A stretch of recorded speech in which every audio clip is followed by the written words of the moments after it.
If your subconscious could speak to you in words, not in flashes of emotion or tension in your chest or that repeating situation you keep falling into, what do you think it would say? Would it scream? Would it cry? Or would it simply whisper what it's been trying to tell you for years? I'm not trying to stop you. I'm trying to protect you. You see, we've been told that the subconscious is a set of limitations, that it's what holds us back, sabotages our progress, and repeats the past. But the truth is much more beautiful and more uncomfortable. The subconscious isn't your enemy. It's your most loyal witness, the part of you that never forgot what hurt, the part of you that still echoes the unresolved, the unseen, the unloved. And here's the quantum truth. The field doesn't respond to what you want. It responds to what your subconscious is broadcasting constantly, consistently, and with perfect honesty. So while your conscious mind is trying to manifest abundance, love, purpose, your subconscious might still be holding the frequency of lack, rejection, and fear, not because it wants to punish you, but because it remembers how that frequency once kept you safe. It remembers the moment you decided to stay quiet instead of speak. It remembers the time you dimmed your light to survive the room. It remembers the belief that being invisible was the only way to be accepted. And now every time you try to break that pattern, every time you get close to something different, the subconscious pulls you back, not because it hates your evolution, but because it fears you'll forget what once protected you. This video is a message, but not just from me. It's a decoding of the messages you've been sending yourself through your patterns, your pain, your pause. It's a guide to understanding why you've been stuck, even though you've done everything right. You've journaled, visualized, meditated, you've read the books, repeated the affirmations, listened to every quantum explanation of manifestation, and still you loop. Still you collapse right before it lands. Still you question yourself even while trying to vibrate at the highest frequency. If this is you, this is your video. In this video, we're going to explore why your subconscious isn't actually sabotaging you. It's communicating with you. Every hesitation, every loop, every time you pull back just before the leap, it's not failure. It's language. It's your system trying to tell you something you haven't fully heard yet. And the quantum field, it's not just reading your thoughts or your energy on the surface, whereas it's mirroring back your unresolved emotional signatures, the echoes of past experiences that still vibrate beneath the surface of your intentions. We'll talk about why fear and resistance almost always spike just before a breakthrough, and how that's not a sign that something's wrong, but that something is waking up. We'll go deep into what it truly means to break old patterns, not just mentally reframing them, but releasing their hold on your body, your nervous system, and your vibrational identity. And most importantly, we'll begin to understand how to tune your energetic signal not from a place of fear, but from the frequency of your future self, a place that feels grounded, embodied, and stable, not forced. You're going to see yourself differently by the end of this, because this isn't about fixing you. It's about hearing the parts you've ignored and realizing they weren't holding you back. They were holding your attention until you were ready to listen. So before we move forward, I want you to ask yourself something, not from your mind, from your body, from the part of you that speaks in emotion. What pattern keeps showing up, not because you're failing, but because it's still trying to say something? What keeps returning, not to punish you, but to protect you from jumping too far, too fast without integration? That's where we begin. The subconscious doesn't speak in words. It speaks in memory, in rhythm, in patterns. It loops you through the same experiences, not because you're cursed, not because you're weak, but because it's trying to keep you close to what's familiar. That's what safety has meant for most of your life. Familiarity. Even if what's familiar is pain, rejection, scarcity, or silence, to the subconscious known is safe. And this is where the quantum field comes in. Because the field, like the subconscious, doesn't judge. It reflects. It takes the energetic signal you're broadcasting and responds in kind, amplifying whatever state your body and heart are most familiar with. This is one of the most misunderstood truths about manifestation. We think the universe is withholding. We think we're being tested or ignored. But in truth, the quantum field is profoundly loyal. It mirrors you with absolute accuracy. And if the subconscious is still anchored to old frequencies, the field will show you reflections of those frequencies again and again. That's not punishment. That's coherence. That's vibration made visible. That's energy seeking resolution. According to Bruce Lipton, your subconscious is not just a mental structure. It's a biological one stored in your nervous system, in your cells, in your posture, your breath, your tone of voice. Everything you do is an extension of the patterns you've absorbed from childhood culture, trauma, and repetition. And the field, as Deepak Chopra describes it, is a unified intelligence that responds to the language of feeling more than the language of thought.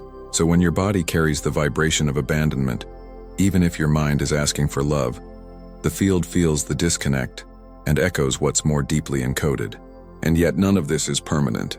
The beauty of the quantum field is that it's always available for retuning. Just as you can broadcast fear, you can broadcast trust. Just as you can repeat survival, you can radiate expansion. The signal can change, but only when you become aware of what it's currently saying. The issue is that most people try to override their subconscious with positive thinking. They slap affirmations over unresolved trauma. They meditate to escape their body instead of meet it. They visualize a future that they don't actually believe they deserve. And the field listens not to your words, but to your resonance. Joe Dispenza teaches that the field responds to a coherent signal, one where thought, feeling, and action are aligned. And if your thoughts are saying abundance, but your emotions are still gripped by fear and your body is contracting in shame, your signal is fragmented, incoherent, and the field can only mirror what is stable within you. So, what do most people experience? The same kind of relationship over and over, the same moments of self-doubt, the same plateau in finances, the same inner voice saying not yet, not enough, don't go too far. And they think they're broken. But what they really are is entangled, still connected vibrationally to a previous version of themselves, one that learned how to survive in limitation. The field doesn't hold you there. It just meets you there. Let's make this even clearer. Imagine the field as a frequency tuner. It doesn't care what you ask for. It locks onto what you are. So if your subconscious is looping on a belief like good things never last, the field doesn't punish you. It shows you situations where good things begin and then slip away. Not because you're manifesting failure, but because you haven't shifted the deeper belief that keeps broadcasting instability. Now here's the invitation. What if that resistance you've been feeling isn't failure, but a message? What if those moments when you pull back aren't signs that you're weak, but signals that your field is trying to resolve something unresolved? What if the repetition is communication? The subconscious wants integration. It wants release, but it can't do that through suppression or control. It can only do that when you slow down enough to hear the vibration beneath the thought. And the field in its infinite intelligence will continue to bring you the same lesson until you respond with a new signal. Not from force, but from recognition, from presence, from embodiment. So when life keeps offering you the same experience again and again, not because you want it, but because you haven't yet fully heard it, it's not personal, it's not punishment, it's not sabotage. It's the most precise, compassionate reflection of what still needs your presence. Patterns don't repeat to trap you. They repeat to reveal what hasn't yet been seen through new eyes, felt through an open heart, or held without resistance. They come back not to break you down, but to break something open. Your subconscious isn't pulling you backwards to stop you. It's guiding you inward to retune you.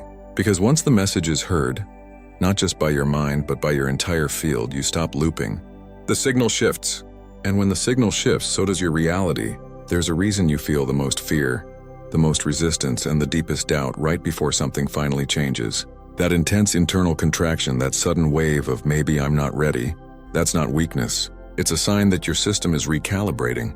Because when you start to break the vibrational agreement you've had with your past, when you stop resonating with the old frequency that once kept you safe, your subconscious doesn't just quietly step aside. It speaks up not to punish you, but to make sure you've really heard everything it tried to teach you. Every time you edge closer to the version of you who loves fully, creates freely, receives with ease, you can feel it. Something rises.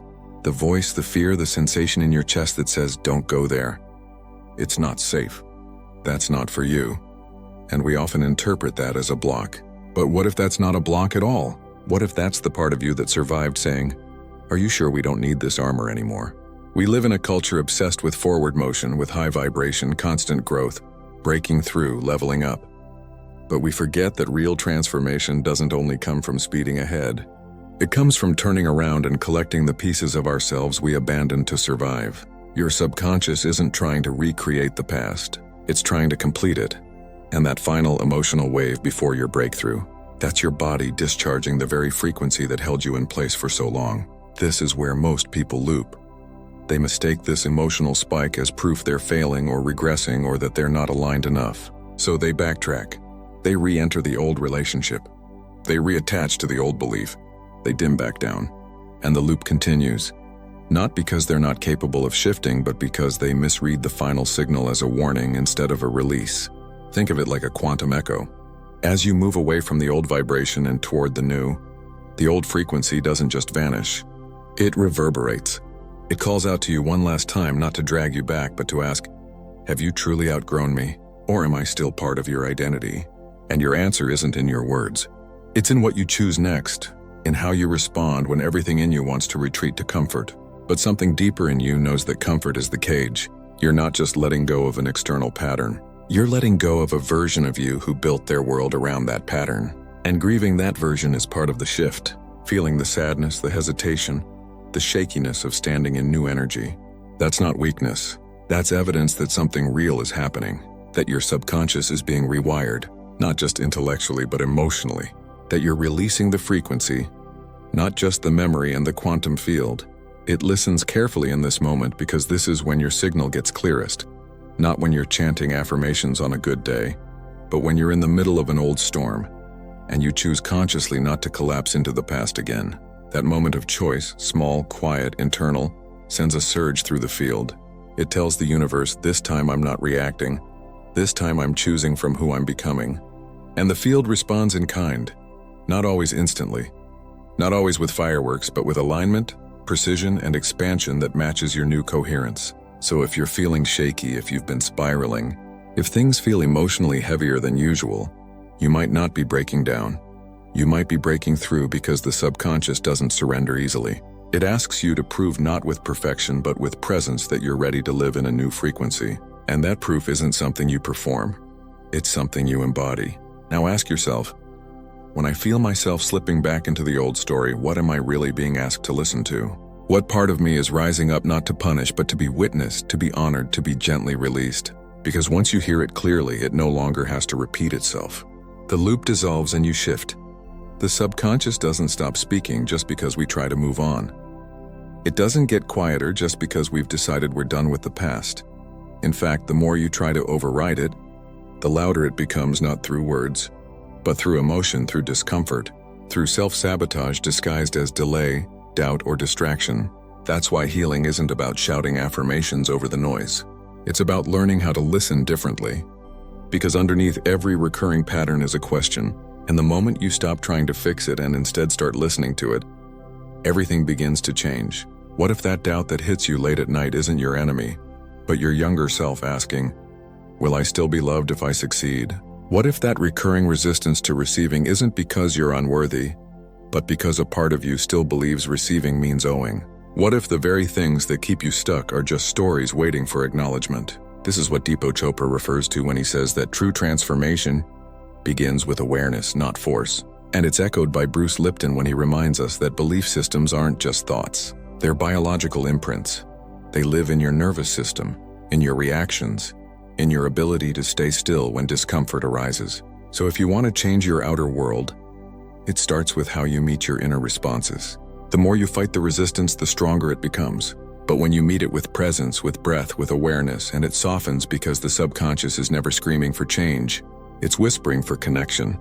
This is where quantum presence comes in. You don't collapse a new timeline by visualizing harder. You collapse it by standing fully in the energy of now. No matter how chaotic, messy, or emotionally charged it is. The version of you who lives your dream life doesn't avoid hard emotions. They've just learned to stay regulated inside them. They've stopped abandoning themselves when fear speaks. They've stopped rushing into survival mode when expansion triggers vulnerability. That's the real shift. Not avoiding discomfort, but no longer identifying with it. So how do you begin to retune your field when the signal is coming from a place you don't fully understand? Start simple. Pay attention to what keeps coming back, not just externally, but inside your body. What thought repeats when you take a risk? What emotion spikes when you get close to receiving something new? Where does tension show up when you try to rest? These aren't obstacles. They're messages. Each one is a frequency that's been waiting for your presence, not your perfection. Begin to meet those moments differently. Instead of reacting, observe. Instead of controlling, breathe. When a familiar discomfort rises, say to yourself, I hear you. You've kept me safe, but I'm choosing differently now. That internal dialogue becomes a new vibration, one that the field immediately registers. You're not forcing the shift. You're stabilizing it from within. Joe Dispenza often says that the moment you can observe a thought or emotion without becoming it, you are no longer in the past. You're in the quantum, the now. And from that space, new timelines become accessible, not just as concepts but as felt realities. But it requires something most people resist: patience, stillness, repetition, not of effort but of return. Returning to your center every time the old frequency knocks on your door. Returning to your body when your mind wants to escape.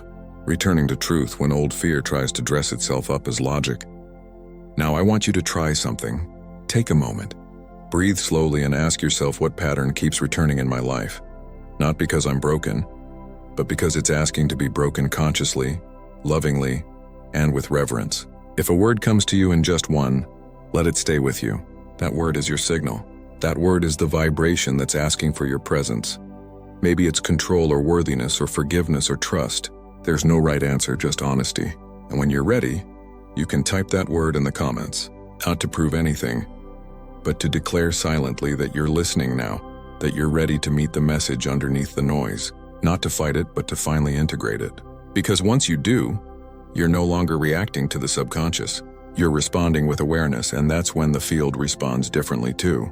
There's something powerful that happens when you stop trying to become someone new and instead start remembering who you were before the world told you who to be. When you stop chasing quantum shifts like distant destinations and start realizing that they happen the moment you tune into the frequency of who you truly are.